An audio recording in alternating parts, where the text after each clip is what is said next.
Yeah, been a short night. It's really early, it's 5 o'clock. It's a very night. A lot of winds, but a big day ahead today, so I will manage as usual and adapt to the terrain. We will see. So the goal is to finish today without any issues, because we also have tomorrow to reach the finish line without assistance.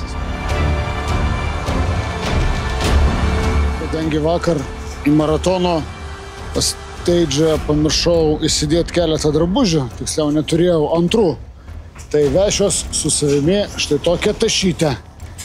Joje bus batai įprasti, kasdieniai ir taip pat bus kelnės. Va, ir dar kepurė, nes žinokit, be plaukų biški šaltas čia yra.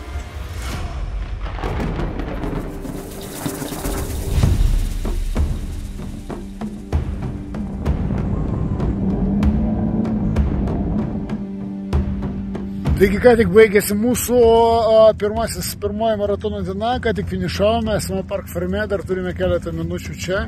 Turėjom apžiūrėti techniką, tai jie šiek tiek esam apžiūrėję.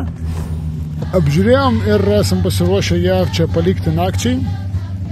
O pat dabar statytis palapinės ir pavalgyti. Šiaip žiauriai ilga bei šalta diena šiandien buvo. Labai buvo šalta. Ryte buvo labai sunku susikaupti, šiek tiek pradūriau pat, dviejose vietose. Štai, šis kol kas yra visai.